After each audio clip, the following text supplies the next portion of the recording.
Hello, Bella Vista. We're back. Hi, Tom. How are you?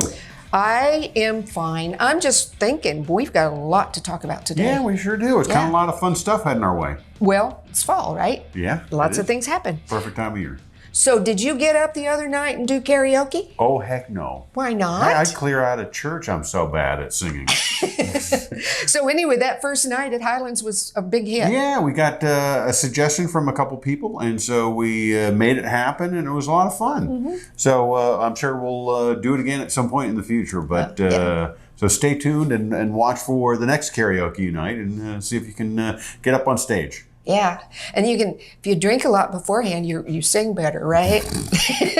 I don't think in your mind. There's no hope for me. I'm pretty certain on that. No, that's a really cool thing to do. Yeah. You guys are doing a lot of good things out at Highlands to keep the activity up, and you pack the house pretty much every time. Yeah, and we had a wine pairing dinner last week also at Lake Point that was worked out really well. A smaller group, but kind of fun. Was that a limited amount? Because it's always hard to get into those events. Yeah, it's fun. I think there was 26, 28, something like that, people there. And we just registered early, just like everybody else. What you need to do, register early and then you can get in. Yeah, okay. Well, I want to get in on those the next time. I guess I'll have to, since Bruce doesn't drink, I'll have to drink his share of the wine for those dinners. Yeah, I'm more into the wine gulping instead of the wine sipping, so. Anyway, okay. Great news. Shall we give a drum roll? Well, I told you I'm not musically inclined. So BV65 opened. We kind of just opened, and we did that on purpose. We were trying to limit the amount of crowd because when you open up a new restaurant at Bella Vista, it gets just flooded with people. And the servers just in the kitchen are still finding their way around. And so, and you only have one chance at a good first impression. Yeah. So we'd rather it just kind of slow, I take the approach that I don't go to a new restaurant for at least a month. Yeah. I like everybody to kind of, work out the kinks and so forth. So BV65 is open. With a license. We got the liquor license on Wednesday of this week.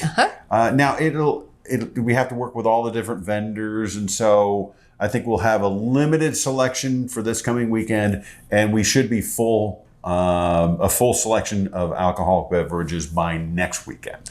I am hearing such good things about the food on social media, as well as a lot of the folks that frequent the bar at BV Bar and Grill just brag about the bar. It's really nice. Really nice. Yeah. The team did an outstanding job. And it's fun walking up because you just smell all that smoke and the meat cooking, and it's pretty good. What's your favorite dish? Do you have one yet?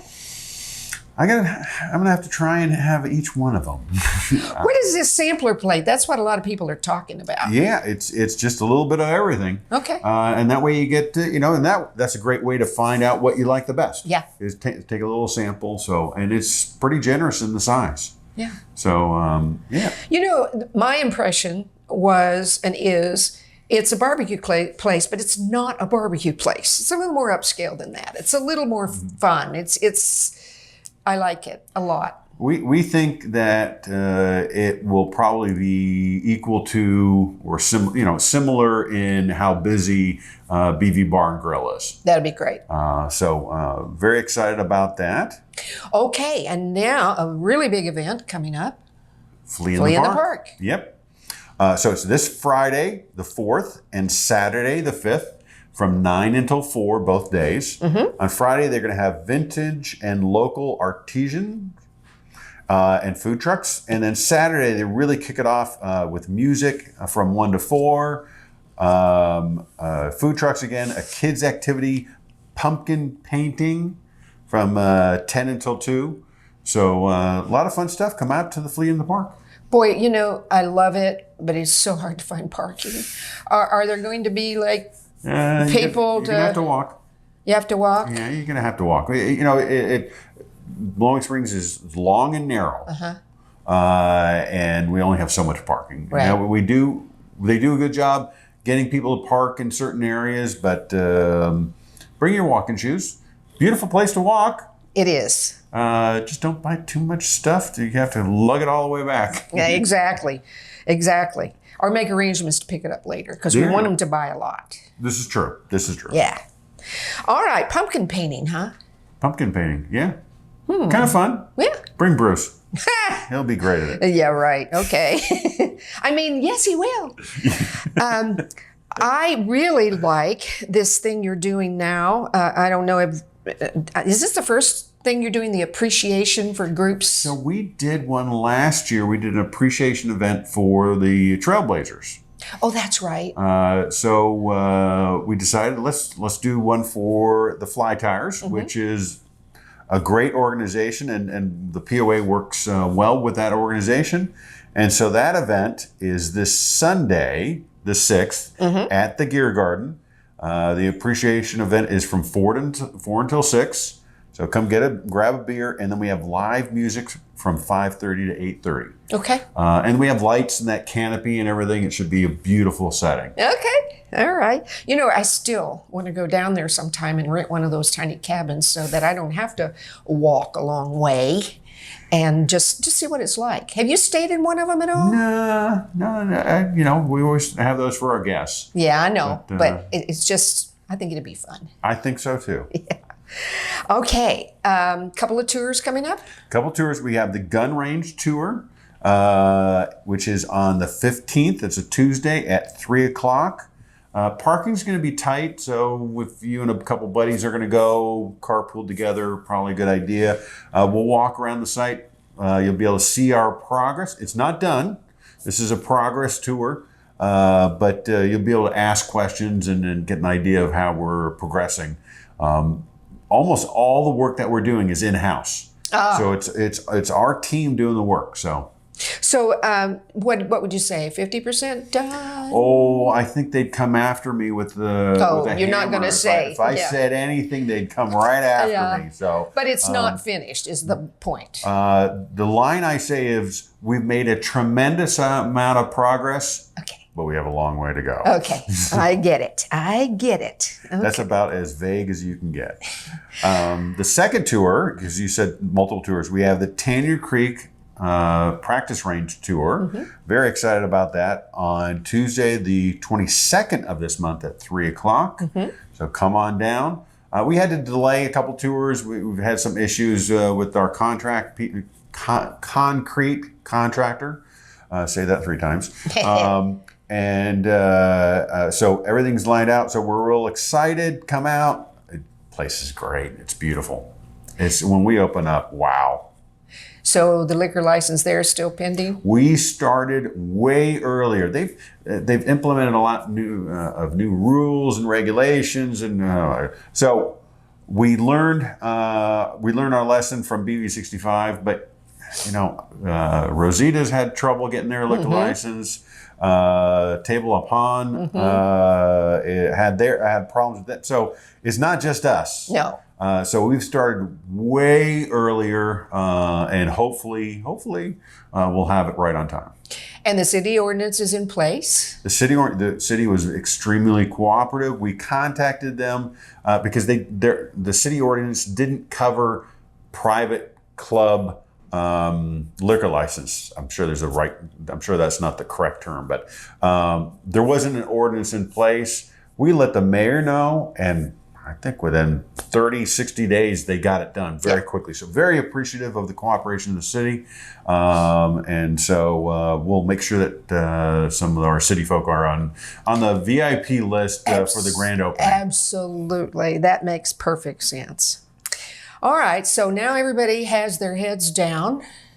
That time of the year. It's that fun time of year when all our department heads are working on the budgets. Dreaming. I call it the season of no, because I'm the person that has to say, no, we can't do that. No, we can't do that. So the first budget presentation to the community is November 14th. It's at 6 p.m. In the boardroom, and we'll live stream it. Okay. So come on down. If you have questions, you could email your questions in advance, or just come on down, see it. It's by and large a boring meeting. We aspire for boredom when we present the budget. It's just dry numbers. It is, but it's very important. It is very important. And we're talking about the coming year. And so come on down. If there's things that are important to you, the board wants to hear. That's right. And the board has made changes to the budget based upon community input. They don't do it in a vacuum. They listen. So make your concerns heard. And then the board should be voting on the budget on November 21st, 6 p.m. in the boardroom. That would be the second presentation of the budget. So I'll probably give a very condensed presentation regarding the budget. The one on the 14th, that's the full one. That's the one, if you're watching from home, that's the one you want to watch. And those of us on the board will have seen it a long time. Oh yeah. In detail. It's that time of year, but we're getting ourselves all ready and planned for the coming year. And we try not to do any budget work during the summertime because we want to be focused on our members when they're playing golf and going fishing and using the gym facilities. People start doing a little bit less, so it slows down at this time of year. Perfect time to get the budget done. Can I ask you a quick question? Because I actually... No, this is a season of no. Okay. How can I help you? I actually stopped on the way. I cut through on Sherlock. And because I thought for some reason that might be, I know the city's trying to get more sewage in, but it was us. We were putting in water lines. Yes. So what happened there? I mean... So I don't know all the specifics, but sometimes when the water lines were put in years ago by the developer, they weren't bedded correctly, and maybe the rocks are rubbing up against it, something like that. I'm not 100% clear, but we've had to do this at certain areas. And what we've found is in some areas, we just end up we do repair after repair after repair after repair after repair. It was just not done correctly at the very, 30 years ago. Yeah. And then we just say, look, we've had so many repairs here. We just need to redo it. We need to fix how it's bedded and how the pipe is laid and all that stuff that I don't know what I'm talking about. But it just makes sense. At a certain point, you've done so many repairs, you just need to start over. Well, it's really interesting. I kind of got out and kind of looked around and was a little nosy because I really thought it was something else, but now I know. There you go. And you didn't get to tell me no. Okay, anything else before we move on? Enjoy the weather, get out. Yep. Come out, join us at the Fly Tires event this Sunday, and go to the Flea in the Park. That's always a fun event. Remind me again when Gear Garden closes? Usually when it's too cold to do anything. Yeah. Oh, when it closes for the season? Yeah. Oh, I'm sorry, I misunderstood. Yeah. When it gets too cold. Yeah. And we always do the Kill the Keg event. Oh, that's right. Yeah, because we can't. If we have anything left in the kegs, it's against state law to move that keg to another location. So years ago, we invented Kill the Keg, and so we start lowering the price until it's all gone. We've killed the keg, and then we're done. That's the night I need to go stay in the little house. Stagger on over. I don't even drink beer, but I think that is a great event. It's just really cool. It's a lot of fun. Yeah. So we just look at the weather, and when it starts turning, that's when we close. Speaking of beer, we did a show on the TV station the other day about what beer to have with cookies. Okay. I'm telling you, you'd be surprised. All right. You'd be surprised. If you have enough beers, I'll eat about just about anything. Anything else you need to say? No, I think No, it's a season of no. I have nothing else to say. Okay. All right. Hey, Bella Vista, stay tuned. We have a guest coming up that you'll want to hear about.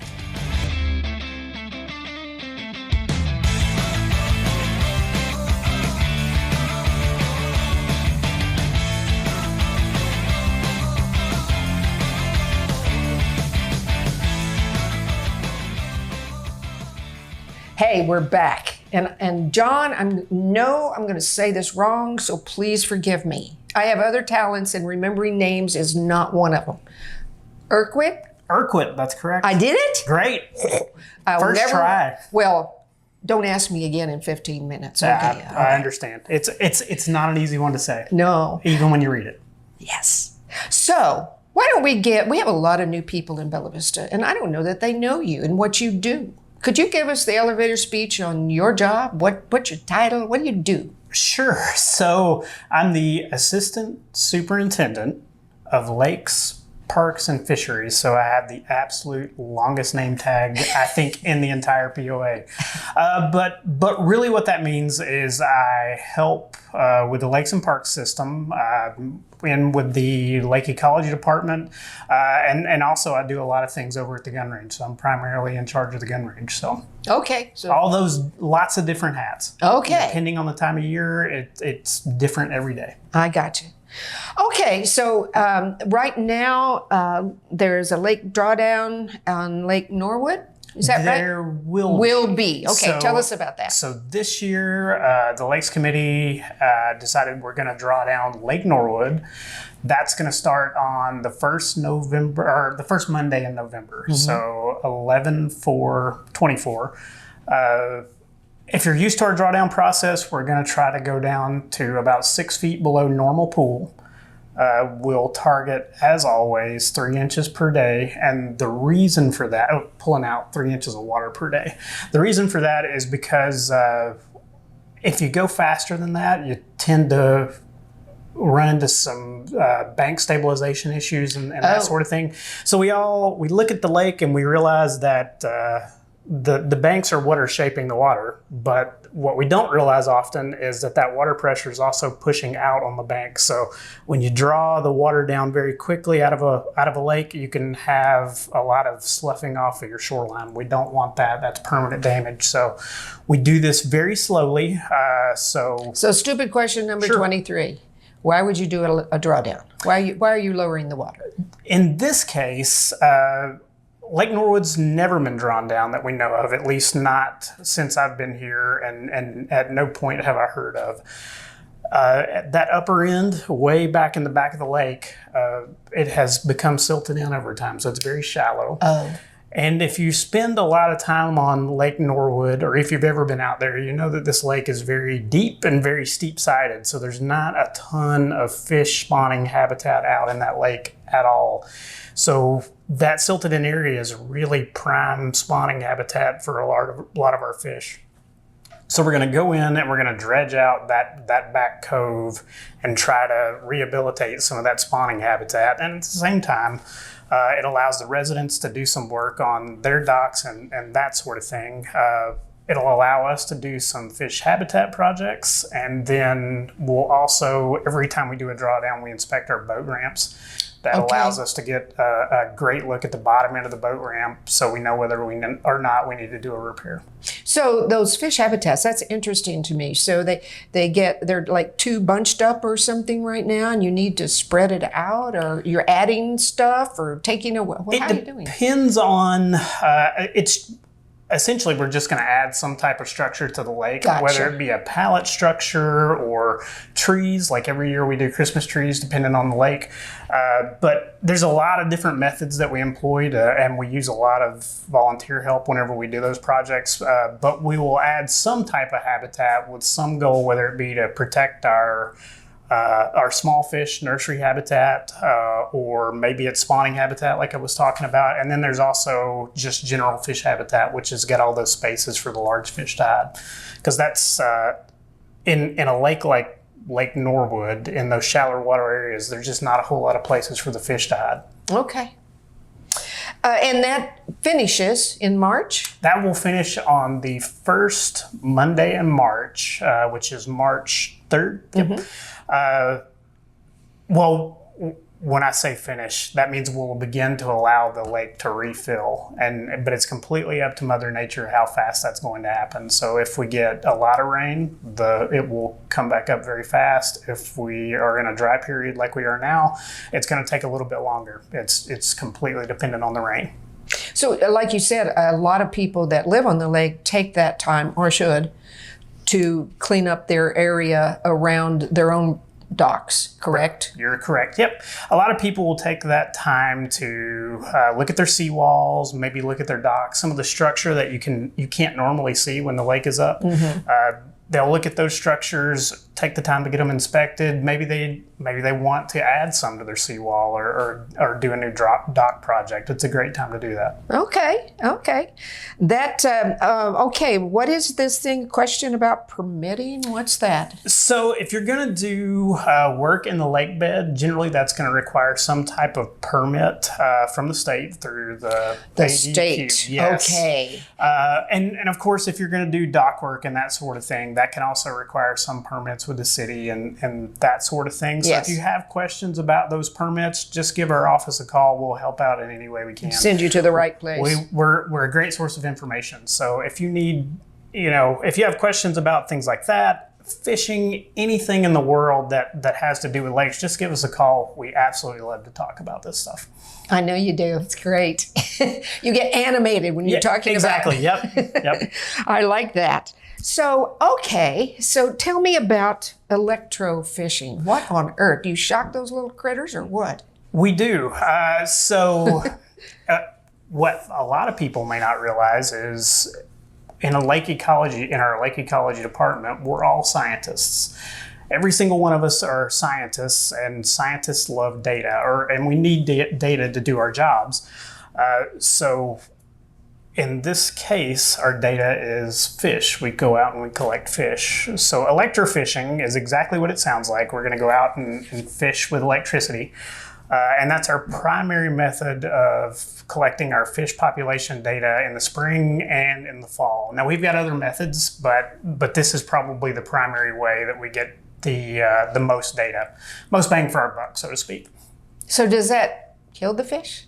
It does not. It's very similar to a taser. To a taser, like law enforcement would use. Very similar to that.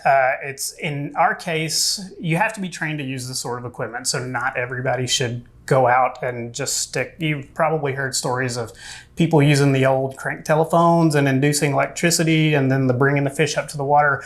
We are using a very specific piece of equipment that's finely tuned so we do not hurt the fish. You could actually kill a fish if you did too much. Yeah. But in this case, we're just stunning them just for a little bit, just long enough to scoop them up, put them in a live well on our boat.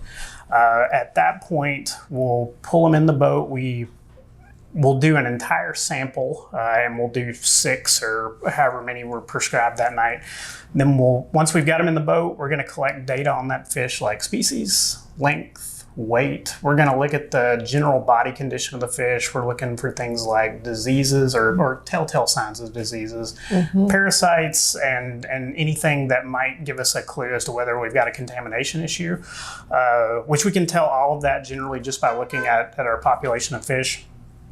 Once we've got all of this data collected from a fish, we're going to turn that fish back into the lake, and they wake up very quickly. A lot of times they're awake before we even start to do the data collection, so it can make for a difficult handling depending on the size of the fish. So you said at night. You do this at night. It's entirely done at night, and that's not necessarily because there's more fish at night. It's because we can see in the water better at night. Really? So in the daytime, you can imagine you got inconsistent lighting. You've got sunlight, but you could have a cloudy day or anything that could go on with sunlight. But at night, we use lights, and that's very consistent, so we can see however far that the light will penetrate into the water. Very consistent, very scientific.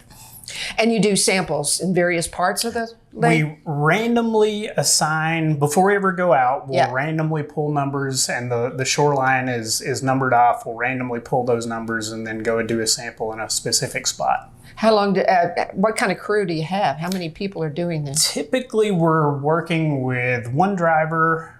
Somebody's got to drive the boat, and then there will be 2 people up on the front of the boat that are netting fish. Okay. That's kind of interesting. It's a very fun part of the job. Yeah. Of course, it can only be done at night. So after you do about 2 weeks of this in the spring or in the fall, it gets a little tiring. Yeah. Because you may be out till 2 or 3 o'clock in the morning, but it is a lot of fun.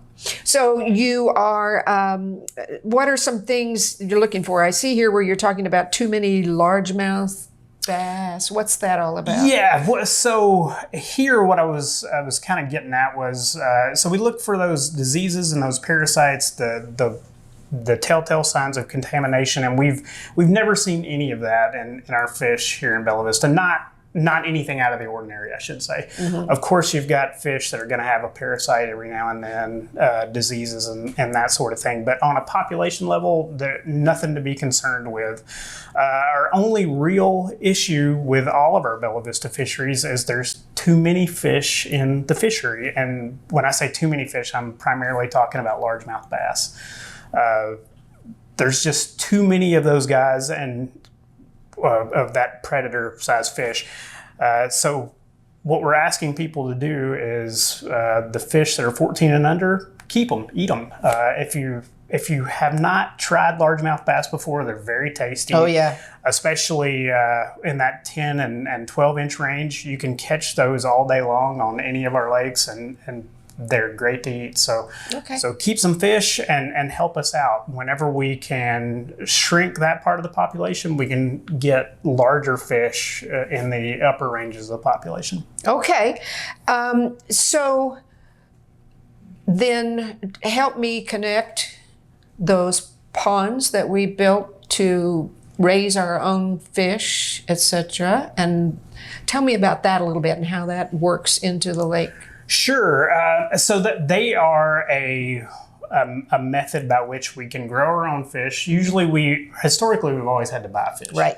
But whatever we need to grow, in this case right now, we're growing a lot of forage fish for those largemouth bass. So while we're trying to remove the smaller guys, we're also trying to increase our food source so we can grow the fish that remain to a larger size. But anything that we think we need, like bluegill in this case is what we're growing right now with some channel catfish just as a supplemental fish. But primarily those ponds are there to whatever fish we need, and rather than buy them, now we'll be able to grow them. And have them float to Missouri when it floods. Exactly, yeah. Yes. If you remember, just before having those ponds, we tried that operation several times in our golf course ponds. We were successful, but we were also unsuccessful because of flooding several years. So rather than having the intermittent success, we set up professionally, and now we're having great success. Does that, raising your own fish, does that help any with contamination? Although you said you never really had any contamination anyway. Not really. Now, one thing it does do is we're sure of the fish's source whenever we grow them. But I will say that our state agency, they're very careful about what fish come into our state. Oh, so okay. At any point that we buy fish from out of state, whether they come from Mississippi, Alabama, even in our northern states, they always have to have a certificate of health when they come into the state, and they have to be inspected at their facility before they ever get on a truck and come our way. So they've already been tested to be disease-free before they ever come our way. But if we ever were worried about that, or if it got to be a problem, absolutely, we would know the source of that fish because we grew it ourselves. So it's really kind of fun. I love talking to scientists because all you have to do is ask one question and their face lights up. Right. And, we love talking about yes, this you stuff. do. But it's interesting stuff. It really is. It really is. Okay. Well, anything else you'd like to share? Now, let me ask you a question. You were talking about take those bigger fish home and eat them or whatever. Do people not fish to take the fish home, or do they have to turn them loose, or what's the deal? Some do, but a lot of times, at least now in the modern age, a lot of people are fishing just kind of for the sport of it. Okay. They're not as prone to just go out, go catch a mess of fish, take them home. It's a lot of work. It is. To go clean fish and then fry up a batch for the family whenever you could go down to the grocery store and go.